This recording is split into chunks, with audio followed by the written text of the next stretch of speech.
Bismillahirrahmanirrahim. Assalamualaikum warahmatullahi wabarakatuh. Bapak Ibu saudara sekalian, alhamdulillah pagi hari ini kita masih tetap diberikan nikmat Allah, nikmat iman, Islam, nikmat kesehatan, nikmat waktu luang. Mudah-mudahan semuanya sehat ya.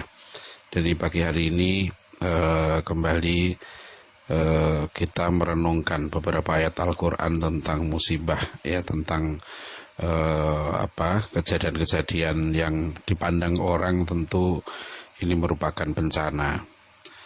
Surat Al-Hadid ayat 22 sampai 24 ini penting untuk kita renungkan. Ma asaba min, Allah berfirman, a'udzubillahi minasyaitonirrajim, bismillahirrahmanirrahim. Ma asaba min musibatin fil ardi wala fi anfusikum illa fi kitab illa fi kitabim min qabli an nabra'aha inna dzalika 'ala Allahi yasir likai la ta'sau 'ala ma fatakum wa la tafrahu bima atakum wallahu la yuhibbu kulla mukhtalin fakhur alladzina yabkhuluna wa ya'muruna an-nasa bil bukhli wa may yatawalla fa innallaha huwal ghaniyyul hamid. Nah, ini ayat ini penting sekali untuk kita renungkan di saat kita ditimpa musibah virus corona seperti sekarang ini atau musibah apa saja. Jadi Allah mengingatkan bahwa tidak ada satu bencana pun yang menimpa di bumi ini dan juga pada dirimu apa yang menimpa kita semua ini. Semua itu sudah tertulis dalam Lauhil Mahfuz Jadi sebelum diciptakan. Jadi ini menyangkut ilmu Allah bahwa apa yang menimpa kita ini tidak terjadi dengan sendirinya. Allah tahu, Allah sudah, ini adalah skenario Allah lah gitu gampangannya. Ini kehendak Allah. Jadi kalau apa sih pentingnya kita? Inilah enaknya kalau kita jadi orang mukmin Kita tidak sekuler, kita tahu. Jadi kemudian Allah menjelaskan ini sungguhnya yang demikian itu adalah mudah bagi Allah Nah, dijelaskan hal seperti ini untuk apa? Supaya Allah berfirman, supaya kamu jangan berduka cita terhadap apa yang hilang dari kamu dan supaya kamu jangan terlalu gembira terhadap apa yang diberikan Allah kepadamu dan Allah tidak menyukai setiap orang yang sombong dan membanggakan diri, orang-orang yang kikir dan menyuruh manusia berbuat kikir, dan barang siapa berpaling dari Allah, maka sungguhnya Allah dialah yang maha kaya lagi maha terpuji.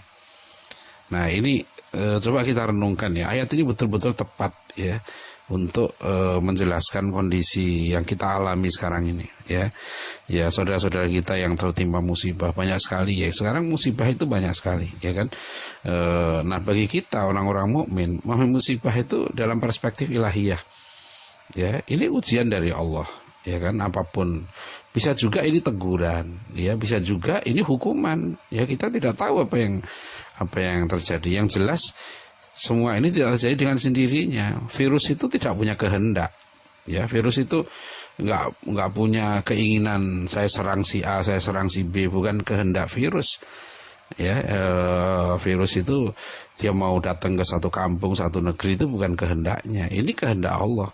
Seperti juga gempa bumi, bukan bumi itu punya irodah, punya kehendak untuk bergeser-geser, Jadi bumi itu digerakkan, disuruh oleh Allah. Itu sudah itu yang kita sebut sebagai sains Islam. Itu di situ ada dimensi ilahiyah, dimensi metafisika. Banjir datang, bukanlah awan itu dia punya kehendak, punya irodah, awan itu datang satu negeri, datang satu tempat. Tidak, ini kehendak Allah dan pastinya ada hikmahnya. Makanya Allah pasti ada sebabnya. Makanya apa yang kita lakukan dengan peristiwa ini adalah introspeksi supaya kita jangan sombong, jangan angkuh. Ini akhirnya begitu diingatkan supaya kamu tuh nggak terlalu sedih. Kalau ada yang hilang, kehilangan sesuatu, supaya kamu jangan terlalu gembira juga pada yang datang, Jangan merasa bahwa ini datang dariku, ini kan coba bayangkan sekarang ini masya Allah kadang-kadang ada yang lihat, nah ini nih obatnya begini nih, virus ini, penanganannya begini, coba kita harus kita sedih kadang-kadang begini ada misalnya pada pemimpin kita ya ada kelemahan-kelemahan gitu, harus kita ingatkan ya, tapi tidak perlu dicela, tidak perlu, menurut saya ya tidak perlu dicela ya, harus diingatkan supaya kembali kita doakan lah ya para pemimpin kita, para ulama kita bisa mengambil keputusan yang tepat. Ini kan sekarang soal fatwa apa ya, kalau kita lihat fatwa Jumatan ya kan, fatwa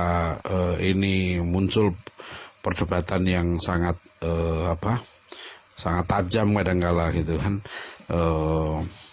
dan ya di sini perannya ya memang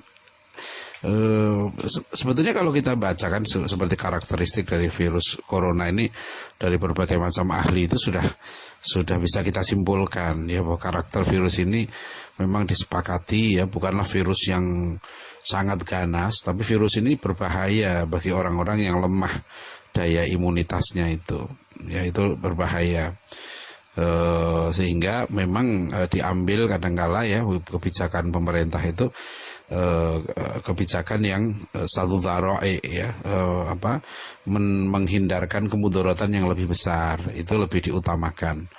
Ya memang untuk orang-orang yang kuat kalau dia terserang virus ini ada yang bahkan tidak sampai menimbulkan gejala klinis.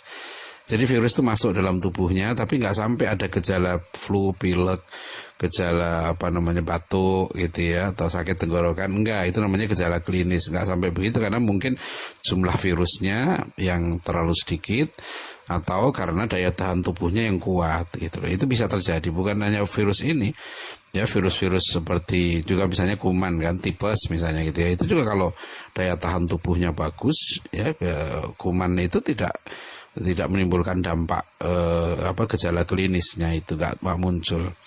Nah, ada orang-orang yang lemah gitu, begitu terserang sedikit saja sudah kena dan bisa berakibat sangat fatal. Apalagi sekarang ini juga beredar kan video-video yang mengerikan. Ada yang kemarin tadi malam dibagi-bagi itu video orang sakit emah di kereta Jabodetabek itu, KRL itu. Tiba-tiba di kereta, di videonya itu itu namanya seperti orang ini kan nggak sadar gitu ya. Nah terus orang mengkaitkan itu dengan corona gitu ya.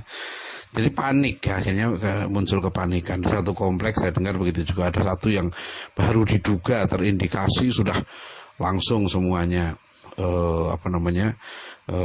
melakukan tindakan yang kadang-kala berlebihan. Jadi ini yang diimbaukan supaya jangan panik, gitu, jangan berlebihan, tapi juga jangan menggampangkan, memudahkan. Ya, dan juga apalagi kalau kita ingat sebagai orang Muslim kan, seperti ayat Allah ini kita diingatkan, ya kan, tujuan terpenting gitu ya dari semua musibah termasuk penyakit ini adalah supaya kita semakin dekat dengan Allah, kita semakin takwa. Ya, jadi Allah itu bukan mengirimkan penyakit ini untuk menyengsarakan orang-orang beriman gitu. Ini tujuannya supaya kita ini yang paling penting dalam hidup ini, itu nggak ada yang lebih penting daripada keimanan dan ketakwaan itu. Nah itu tujuannya. Jadi kita jangan sibuk di berbagai urusan tapi lupa pada tujuan, lupa pada kita mengambil hikmah. Nah itu artikel hari ini tuh intinya begitu, supaya manusia itu jangan sombong kayak tadi itu kan, supaya manusia itu jangan sombong, jangan angkuh. Ini datang dari Allah itu ya. Nah, itu yang penting sekali untuk kita ambil hikmahnya. Mudah-mudahan kita semua bisa meningkatkan iman dan takwa kita ya.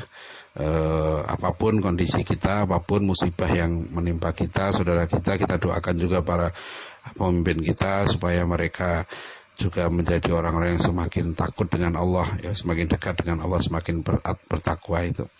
Billahi taufik wal hidayah. Wassalamualaikum warahmatullahi wabarakatuh.